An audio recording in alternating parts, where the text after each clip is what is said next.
देखिए हर खबर यहीं पर। सब्सक्राइब कीजिए TV9 भारतवर्ष।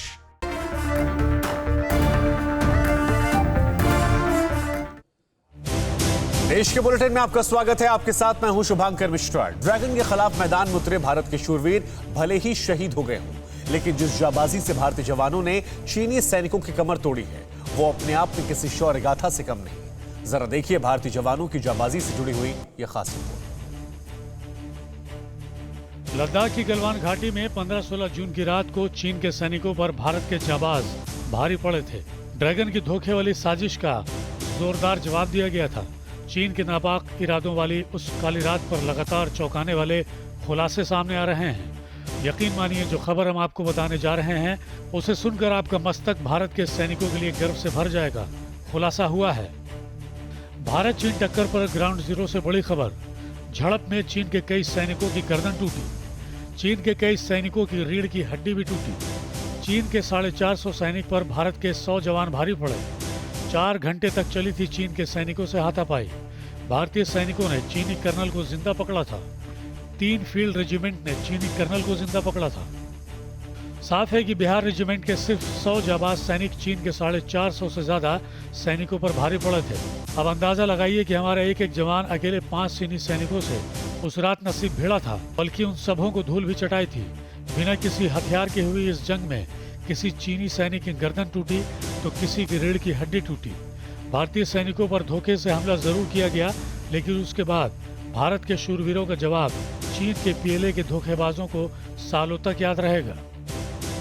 इससे पहले केंद्रीय मंत्री और पूर्व आर्मी चीफ के हवाले से भी इस खबर पर मोहर लगी थी कि चीन के साथ झड़प में भारत के जाबाज सैनिकों ने चीन के सैनिकों को दबोच लिया था। गलवान की उस काली रात को लेकर पहले से भी कई खुलासे होते रहे हैं। चीन भारत पर हमलावर होने के साथ साथ साइबर गेम के तहत भी नुकसान पहुंचाने की साजिशें रच रहा है। क्या है चीन का साइबर अटैक वाला प्लान और कैसे रहना है इससे सतर्क, ये हम आपको इस रिपोर्ट से दिखाते हैं। भारत और चीन के बीच सीमा पर जारी गतिरोध के दरमियान चीन अब गंदी चाल चलने के लिए बेचैन है। चीन भारत पर साइबर अटैक की साजिश रच रहा है। चीनी हैकर्स भारत में फ्री कोविड-19 टेस्ट के नाम से ईमेल भेजकर इस साइबर अटैक को अंजाम दे सकता है। खुफिया एजेंसी ने इस संभावित साइबर अटैक के बारे में आगाह किया है। खुफिया एजेंसी ने यूजर्स को आगाह किया है कि इस ईमेल आईडी से आए मेल को न तो ओपन करें और न ही अटैचमेंट डाउनलोड करें। आपको बता दें कि पिछले दिनों ऑस्ट्रेलिया में भी इस तरह का साइबर अटैक हुआ था। रिपोर्ट्स के मुताबिक भारत में करीब 20 लाख से ज्यादा ईमेल आईडी इसके निशाने पर है। ये साइबर अटैक यूजर्स के पर्सनल या प्रोफेशनल ईमेल आईडी पर किया जा सकता है। सिक्योरिटी फर्म्स की रिपोर्ट के मुताबिक चीन कर सकता है भारत पर साइबर अटैक। चीन के साथ साथ नॉर्थ कोरियन हैकर ग्रुप्स भी इसमें शामिल हैं, जो किसी कैंपेन की मदद लेकर इस बड़े साइबर अटैक को अंजाम दे सकते हैं। सिंगापुर स्थित साइबर सिक्योरिटी फर्म साइफर्मा ने बताया है कि इस हैकर्स के पास जापान के 11 लाख निजी ईमेल आईडी हैं, भारत में 20 लाख ईमेल आईडी और इंग्लैंड में 1,80,000 यूजर्स के ईमेल आईडी हैं जिन्हें टारगेट किया जा सकता है। इस तरह के बड़े साइबर अटैक से बचने के लिए यूजर्स को अपने किसी परिचित या अपरिचित ईमेल आईडी से आए किसी भी ईमेल के अटैचमेंट को ओपन करने से बचना होगा। साथ ही अगर आपको किसी भी तरह की स्कीम या ऑफर से जुड़ी ईमेल आती है तो उसे ओपन न करें। यही नहीं, यूजर्स स्पैम फोल्डर में भी आए किसी भी ईमेल को न खोलें। 21 तारीख से कुछ स्पेशल फिशिंग कैंपेन्स चलाए जाएंगे, जो आप सब लोगों के यूजर नेम, पासवर्ड्स, आपके डेबिट कार्ड्स हो गए, आपके CVV नंबर्स और आपके फ़ोन को वायरस से इन्फेक्ट करने की कोशिश की जाएगी, ताकि जो फ्रॉड लोग हैं वो आपके डेटा को ले सके, आपका फाइनेंशियल डेटा चुरा सकें।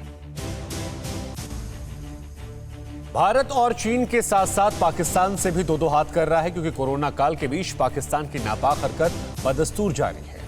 आज घाटी में एक बार फिर दहशतगर्दों ने सिर उठाया और सुरक्षा बलों ने उनका सिर कुचल दिया। श्रीनगर में 3 आतंकवादी मारे गए। हम आपको एक और रिपोर्ट दिखाते हैं। एक तरफ दुनिया कोरोना वायरस से जंग लड़ रही है तो दूसरी ओर पाकिस्तान आतंक के जरिए घाटी को अशांत करने के मंसूबे पर काम कर रहा है। पाकिस्तान के इसी नापाक मंसूबे को ध्वस्त करते हुए श्रीनगर के जादिबल इलाके में सुरक्षा कर्मियों ने 3 आतंकियों को मौत के घाट उतार दिया। CRPF और क्विक एक्शन टीम समय रहते एक्शन में आई और 3 आतंकियों को घेर कर मार गिराया। सुरक्षाकर्मी और आतंकियों के बीच ये मुठभेड़ पाजवालपुरा इलाके में सुबह शुरू हुई थी। उसके बाद संयुक्त अभियान के तहत इलाके की घेराबंदी की गई। दोनों तरफ से घंटों गोलीबारी होती रही, लेकिन आखिर में जीत सुरक्षा बलों की ही हुई। सुरक्षा बल के कस्ते शिकंजे से घबराकर आतंकी एक घर में छिप गए, जिनसे बाहर आने की अपील की गई, लेकिन वो नहीं माने। उसके बाद मुठभेड़ हुई और फिर जो हुआ वो आपके सामने है। सीरिया के इस घर में, पर्टिकुलर घर में 3 टेररिस्ट छिपे हुए हैं। तो पुलिस सीआरपी ने घेरा डाल दिया था रात में ही। सुबह सर्च शुरू किया, फिर हम लोग को पता चल गया कि सोर्सेज से कौन मिलिटेंट है। उनके पेरेंट्स को बुला के अपील करवाए कि आप सरेंडर कर जाओ। जम्मू कश्मीर के डीजीपी दिलबाग सिंह ने पूरी घटना की जानकारी दी और बताया कि अभी मारे गए आतंकियों की पहचान नहीं हो पाई है। उन्होंने बताया कि मारे गए सभी आतंकी जैश-ए-मोहम्मद के थे, जो पिछले कई साल से सक्रिय थे। मारे गए 3 आतंकियों में से एक आतंकी पिछले महीने बीएसएफ के 2 जवानों पर हुए हमलों का आरोपी था। गौरतलब है कि पिछले 24 घंटे में सुरक्षा बलों ने 4 आतंकियों को मार गिराया है। इससे पहले शनिवार को हुई मुठभेड़ में एक आतंकी मारा गया था। घाटी में सेना पाकिस्तान को मुंहतोड़ जवाब दे रही है। आतंकियों को जड़ से मिटाने के लिए घाटी में ऑपरेशन ऑल आउट भी चल रहा है। घाटी में 2020 के पहले 150 दिनों में सेना ने 102 आतंकियों का अंत किया है। जम्मू कश्मीर के डीजीपी दिलबाग सिंह ने पाकिस्तान के पाले आतंकवाद पर बड़ा खुलासा किया है। डीजीपी ने बताया कि पाकिस्तान K2 फैक्टर पर काम कर रहा है। इसमें पाकिस्तान कश्मीर और खालिस्तानी आतंकवाद को बढ़ावा दे रहा है। इन सब के लिए नार्को टेररिज्म से आतंकवादियों को फंडिंग कर रहा है पाकिस्तान। अगर बात की जाए, टीआरएफ नया आतंकी ग्रुप कश्मीर घाटी के अंदर अपनी पकड़ जमाने में लगा हुआ है। हाल ही में हम देख रहे हैं कि किस तरीके से अजय पंडिता भारती की उन्होंने हत्या की। साथ में एक वीडियो सामने आई है सरपंच की। कितना बड़ा चैलेंज अब आप समझते हैं? कोई लश्कर का है कि सब मिलके अपने आप को टीआरएफ कहते हैं। ये पाकिस्तान से, कराची से चलाया जा रहा है एक सोशल मीडिया एंटिटी है। इसमें K2 फैक्टर एट वर्क है, जिसमें कश्मीर की मिलिटेंसी और खालिस्तान की तर्ज की मिलिटेंसी दोनों को मिला करके पाकिस्तान चलाने की कोशिश कर रहा है। हम पंजाब पुलिस और बाकी जो हमारी फोर्सेस हैं उनके साथ मिल करके इन सब एक्टिविटीज़ के ऊपर नज़र रख रहे हैं और जो भी नई डेवलपमेंट होती है उसके मुताबिक हम कार्रवाई करते हैं। अभी जो लेटेस्ट ट्रेंड देखने को मिला है, इसमें नार्को टेररिज्म का बहुत बड़ा एक पर्दाफाश हुआ है। बड़ी चीज़ें सामने आई है। पाकिस्तान की तरफ से बहुत बड़ी तादाद में हीरोइन और बाकी जो नार्कोटिक सब्सटेंसेस हैं उनको भेजा जा रहा है। पाकिस्तान में खरीदो फरोख्त होती है, वहाँ पर हवाला से पैसा आता है और वो हवाला का पैसा जम्मू कश्मीर में मिलिटेंसी को फंड करने के लिए भेजा जा रहा है। कोरोना के साए में आज 6ठा अंतर्राष्ट्रीय योग दिवस मनाया गया। इस मौके पर पीएम मोदी ने लोगों को संदेश दिया कि कोरोना ने दुनिया भर में योग के महत्व को बढ़ा दिया है। कोरोना महामारी के चलते 6ठे अंतर्राष्ट्रीय योग दिवस के मौके पर बड़े कार्यक्रमों से तो परहेज किया गया, लेकिन लोगों के उत्साह में किसी तरह की कोई कमी नजर नहीं आई। पीएम मोदी ने अंतर्राष्ट्रीय योग दिवस की शुभकामनाएं देते हुए कहा कि ये दिन एकजुटता का संदेश देता है, दिलों की दूरियों को कम करके सभी को जोड़ने का काम करता है। पीएम ने लोगों से परिवार के साथ घर पर ही योग करने की अपील की, जिसका पालन भी लोगों ने किया और सोशल डिस्टेंसिंग के नियमों का पालन करते हुए परिवार के साथ योग अभ्यास किया। इस साल yoga at home and yoga with family की थीम पर योग दिवस मनाया गया। पीएम मोदी ने कहा कि कोरोना महामारी की वजह से दुनिया भर में योग का महत्व बढ़ा है। योग ही एक ऐसा रामबाण है जिसके जरिए इम्यूनिटी पावर को बढ़ाकर कोरोना की जंग को जीता जा सकता है। योग की ये सभी विधाएं, ये तकनीक हमारे रेस्पिरेटरी सिस्टम और इम्यून सिस्टम दोनों को मजबूत करने में बहुत मदद करती है। प्रधानमंत्री मोदी की पहल पर दुनिया भर में 2015 से हर साल 21 जून को योग दिवस के रूप में मनाया जा रहा है। कोरोना महामारी के चलते सामूहिक कार्यक्रम करने की बजाय इस बार डिजिटल तरीके से इस खास दिन को मनाया गया। योग से हमें वो आत्मविश्वास और मनोबल भी मिलता है जिससे हम संकटों से जूझ सकें और जीत सकें। राष्ट्रपति रामनाथ कोविंद, दिल्ली के मुख्यमंत्री अरविंद केजरीवाल, उत्तराखंड के मुख्यमंत्री त्रिवेंद्र सिंह रावत समेत तमाम नेताओं ने भी लोगों को योग दिवस की शुभकामनाएं देते हुए घर पर ही योग किया। कोरोना काल में अंतर्राष्ट्रीय योग दिवस के मौके पर लद्दाख में 18,000 फीट की ऊंचाई पर आईटीबीपी के जवानों ने योग किया। हम आपको दिखाते हैं सर्द मौसम में फिट रहने से जुड़ी ये अहम रिपोर्ट।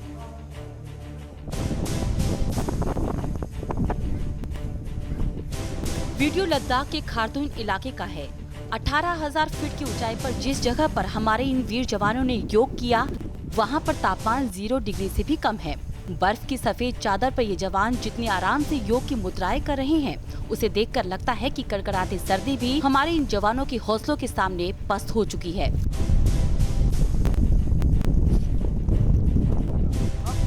भारत चीन विवाद के बीच आई इस वीडियो ने लोगों का दिल जीत लिया। लद्दाख में ही भारत से चीन की सीमा लगी है, जिसकी निगरानी आईटीबीपी के जवानों के कांधों पर ही है। मुश्किल हालात में सीमा की सुरक्षा करनी है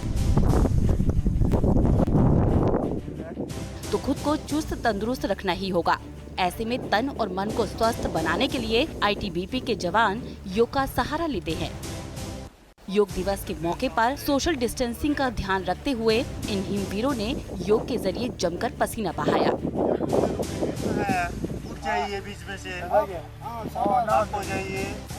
लद्दाख से ही आई ये वीडियो तो और भी खास है। देखिए किस तरह से आईटीबीपी के जवानों के साथ बौद्ध भिक्षुओं ने योग अभ्यास में बढ़ चढ़कर हिस्सा लिया। हाथ को रोटेट करो और डाउन।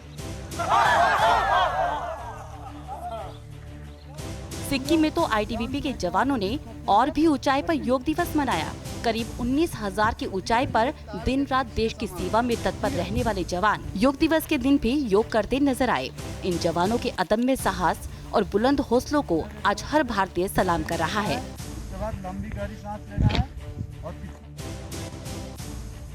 वहीं उत्तराखंड के हरिद्वार में बाबा रामदेव ने भी लोगों के साथ योग दिवस मनाया। रामदेव ने लोगों से योग को अपने जीवन का हिस्सा बनाने की अपील की। बाबा रामदेव के कार्यक्रम में हर धर्म के लोगों ने हिस्सा लेकर यह बता दिया कि योग किसी धर्म विशेष का नहीं है, बल्कि ये सेहत के लिए जरूरी है।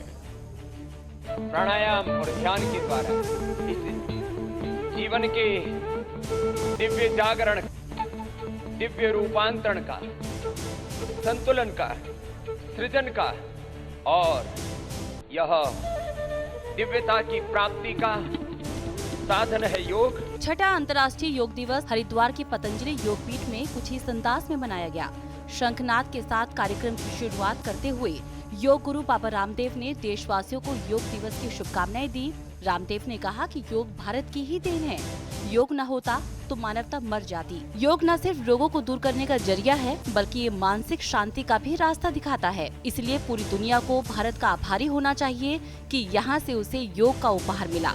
पूरी दुनिया को भारत के लिए इस रूप में कृतज्ञ होना चाहिए कि ये योग न होता तो मनुष्य के भीतर की मनुष्यता ही मर जाती। योग गुरु बाबा रामदेव ने कहा कि योग सभी धर्म संप्रदाय से ऊपर है।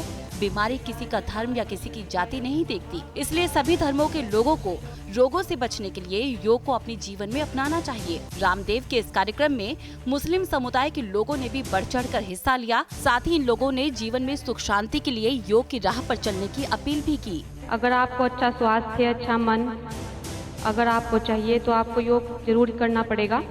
रामदेव ने कहा कि अगर पूरी दुनिया में शांति लानी है तो सभी लोगों को योग को अपने जीवन का हिस्सा बनाना ही होगा। योग से शांति मिलती है। धीरे धीरे लोगों को अब ये बात समझ आने लगी है। आपको बता दें कि दुनिया भर के 200 देशों में योग दिवस को मनाया गया।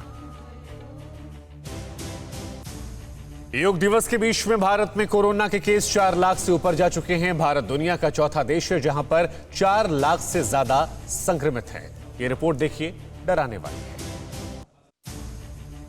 भारत में कोरोना अपने सारे रिकॉर्ड तोड़ रहा है और 24 घंटे में कोरोना के मरीजों के आंकड़े ने पिछले सभी रिकॉर्ड ध्वस्त कर दिए हैं। भारत में पिछले 24 घंटे के अंदर 15,413 नए मामले आने के बाद कोरोना मरीजों की संख्या 4 लाख के पार पहुंच गई है। अब भारत में कोरोना मरीजों की कुल संख्या 4,10,000 से ज्यादा हो गई है। 4 लाख से ज्यादा कोरोना मरीज होने के साथ ही भारत अमेरिका, ब्राजील और रूस के बाद दुनिया का चौथा देश बन गया है जहाँ 4 लाख से ज्यादा कोरोना के मरीज हैं। 24 घंटे के अंदर 15,413 नए मामले आने के बाद कोरोना मरीजों की संख्या 4,10,000 के पार पहुंच गई है। 4 लाख केस के साथ ही विश्व कोरोना के पायदान पर भारत चौथे नंबर पर पहुंच चुका है। भारत में कोरोना के प्रकोप में तेजी से इजाफा हो रहा है। क्योंकि इससे पहले 1 लाख मामले सामने आने में 109 दिन लगे थे, जबकि आखिरी के 1 लाख केस सिर्फ 8 दिन में आए हैं। 4 लाख कोरोना मरीज होने के बाद राज्यों की स्थिति पर नजर डालें तो महाराष्ट्र में 1,28,000 से ज्यादा मरीज हैं। तमिलनाडु में कोरोना के 56,000 से ज्यादा मरीज हो चुके हैं। दिल्ली में 56,000 से ज्यादा कोरोना के केस हैं। गुजरात में भी 26,000 से ज्यादा कोरोना के मरीज हैं और यूपी में 17,000 से ज्यादा कोरोना संक्रमित हैं। देश में कोरोना संक्रमण तेजी से पांव पसार रहा है। पिछले 24 घंटों की अगर बात करें तो 15,413 मामले सामने आए हैं और 306 मौतें हो चुकी हैं, जबकि देश में कुल कोरोना संक्रमण के अब तक जो मामले आए हैं उनकी संख्या 4,10,461 है और इसमें से 1,69,451 लोग अस्पतालों में भर्ती हैं। हालांकि अच्छी बात यह है कि 2,27,756 लोग अपने घर जा चुके हैं और वो पूरी तरह से ठीक हो चुके हैं। यूपी में कोरोना की रफ्तार को देखते हुए सरकार ने नई डिस्चार्ज पॉलिसी बनाई है। इसके साथ ही निजी अस्पतालों में इलाज के लिए नई दरें भी निर्धारित कर दी गई है। हम आपको लखनऊ से आई ये खास रिपोर्ट दिखाते हैं। यूपी में अनलॉक फेज 1 का आज 21वां दिन है। कोरोना वायरस महामारी की चेन तोड़ने के लिए तमाम प्रयास हो रहे हैं, लेकिन वायरस की रफ्तार अभी भी धीमी नहीं पड़ी है। बीते 24 घंटे में उत्तर प्रदेश में 590 से ज्यादा केस सामने आ चुके हैं। इसके साथ ही कोरोना संक्रमितों का आंकड़ा 17,194 से ज्यादा हो चुका है। हालांकि इस बीच अब तक कुल 10,369 मरीज ठीक हो चुके हैं। इस बीच सरकार ने बिना लक्षण वाले मरीजों के लिए नई डिस्चार्ज पॉलिसी बनाई है। अब बिना लक्षण वाले मरीज 10 दिन में डिस्चार्ज कर दिए जाएंगे। इसके अलावा निजी अस्पतालों में इलाज की दरें भी निर्धारित कर दी गई हैं, ताकि कोरोना को हर फ्रंट पर हराया जा सके। उत्तर प्रदेश में बीते 1 हफ्ते में हर रोज आने वाले मरीजों की संख्या बढ़ गई है। अब ये आंकड़ा लगभग 400 से 600 के बीच है। हालांकि राहत इस बात से महसूस की जा सकती है कि कोरोना संक्रमण के बाद ठीक होने वाले मरीजों की संख्या ज्यादा है। 10,369 मरीज अब तक ठीक हो चुके हैं और एक्टिव केस की संख्या अब 6,237 है। 529 लोगों की अब तक उत्तर प्रदेश में मौत हो गई है। लखनऊ का जो आंकड़ा है, कल 24 घंटे में 38 मरीज नए सामने आए और अब एक्टिव केस जो लखनऊ की अगर बात करें तो 329 हैं। आगरा, मेरठ, गौतम बुद्ध नगर, कानपुर, गाजियाबाद ये कुछ ऐसे शहर हैं जहां पर हर रोज बड़ी संख्या कोरोना संक्रमित मरीजों की सामने आ रही है। राज्य सरकार इसके मुताबिक तैयारियां भी कर रही है। राज्य सरकार ने एक्स्ट्रा बेडों की संख्या बढ़ाए जाने का फैसला लिया है। इसके अलावा जो जांच का दायरा है उसे भी बढ़ाने की बात कही है और अब उत्तर प्रदेश लगभग 25,000 जांच करने की दिशा में बढ़ रहा है। हर रोज 25,000 नए मरीजों की जांच की जाएगी, जिनकी क्षमता आज की तारीख में उत्तर प्रदेश में 16,000 है। कोरोना की मार के बीच लॉकडाउन का दंश झेल रहे अभिभावकों से स्कूल वाले फीस की मांग कर रहे हैं। आगरा में इसी दबाव के खिलाफ लोग सड़कों पर उतर आए। क्या है पूरा मामला, रिपोर्ट देखिए। कोरोना के चलते लॉकडाउन और लॉकडाउन की वजह से कामकाज ठप है, लेकिन इस बीच स्कूल से फीस की मांग में कोई फर्क नहीं दिख रहा है। कोरोना काल में स्कूल की इसी मनमानी के खिलाफ आगरा में अभिभावकों ने हिंदू कल्याण महासभा के बैनर तले प्रदर्शन किया और स्कूल पर फीस देने का दबाव डालने का आरोप लगाया। लोगों का कहना है कि लॉकडाउन की वजह से काम धंधा चौपट हो चुका है। इसके बाद भी स्कूल फीस देने के लिए बार बार नोटिस भेज रहा है। लॉकडाउन के दौरान जो व्यापार बंद हुए, सभी व्यापार बंद हो चुके हैं, लेकिन शिक्षा का व्यापार भरपूर तरह से चल रहा है। इसमें ना तो हम फीस की गुणा कर सकते हैं। लोग स्कूल वाले रोज हमें मैसेज करते हैं, फोन करते हैं, आप फीस जमा करो, फीस जमा करो। बताइए, व्यापार तो बिल्कुल बंद पड़े हुए हैं और फीस कहाँ से जमा करें। प्रदर्शन कर रहे अभिभावकों ने स्कूल प्रशासन से मिलने की कोशिश भी की, लेकिन प्रबंधन बात करने को तैयार नहीं हुआ। अभिभावक इस बात से परेशान हैं कि लोगों का कारोबार खत्म हो चुका है। ऐसे में वो फिलहाल स्कूल की फीस देने के लायक नहीं है। प्रदर्शन कर रहे लोगों ने आरोप लगाया कि भारत में शिक्षा व्यवस्था माफियाओं के हाथ में है। आज अभिभावकों ने रिटर्न में हमें लिख के दिया है कि आज हमारे बच्चे परेशान है, प्रताड़ित है। स्कूल प्रशासन से कहीं ना कहीं वो जबरदस्ती फीस मांग रहे हैं। अभिभावकों का आरोप है कि स्कूल प्रशासन महंगी किताबें बेच रहा है और उन पर खरीदने का दबाव भी बना रहा है। हमारे बच्चे की 3 महीने की फीस माफ कर दी जाए। अगर माफ कर दी जाएगी तो हमारे लिए वो अच्छा होगा। हमारे कोरोना काल के चक्कर में हमारे बहुत हालत खराब है। इसमें कोई शक नहीं कि लॉकडाउन की वजह से लोगों का रोजगार छिन गया और आम आदमी किसी तरह अपना भरण पोषण कर रहा है। ऐसे में स्कूल की मनमानी पर प्रशासन को निगाह रखनी चाहिए ताकि बीच का रास्ता निकल सके और फिलहाल अभिभावकों को खर्च के अतिरिक्त बोझ से छुटकारा मिल सके। आज सूर्य ग्रहण था और दुनिया के कुछ हिस्सों के साथ साथ भारत में भी इसका असर देखने को मिला। लेकिन सूर्य ग्रहण के दौरान सूरज का अजब गजब रंग भी देखने को मिला और ये ऐसा था कि लोगों को यह हैरान कर दिया। सूर्य ग्रहण के बीच देश दुनिया में सूरज के अजब गजब रंग देखने को मिले।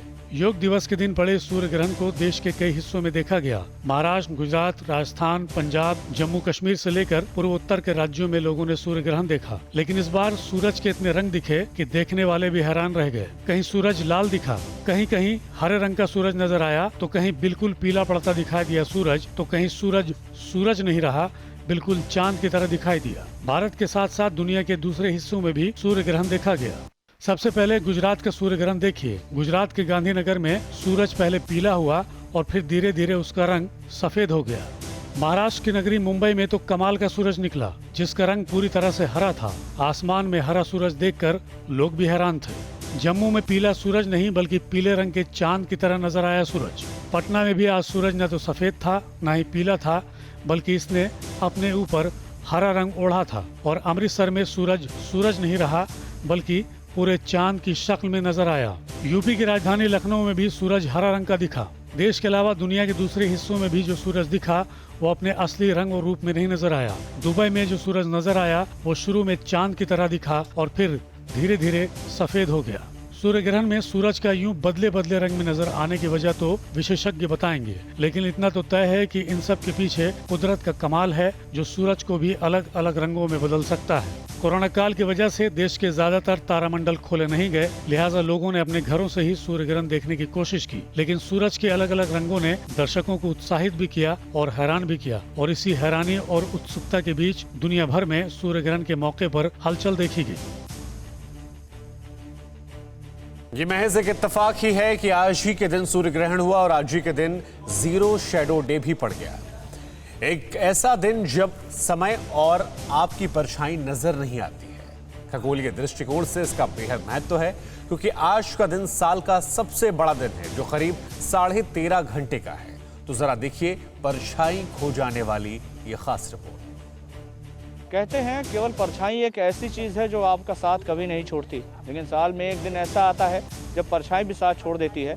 आज का दिन यानी कि 21 जून को 12:28 पर जीरो शैडो डे है।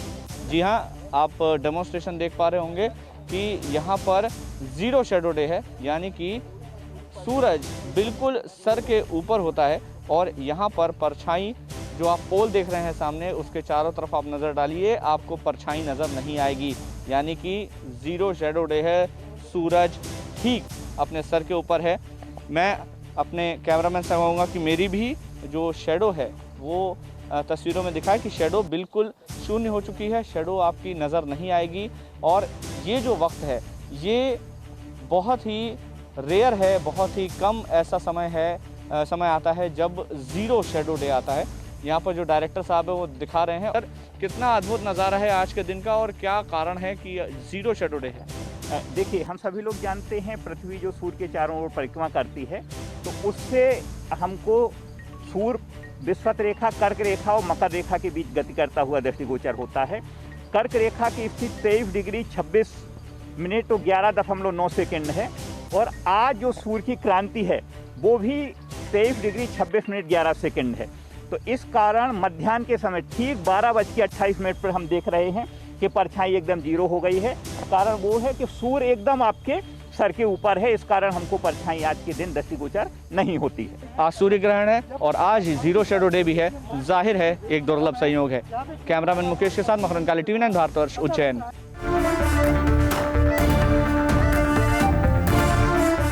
TV9 network 6 languages, Hindi, English, Telugu, Kannada, Marathi and Gujarati. 56 crore impressions. India's #1 news network. TV9 network.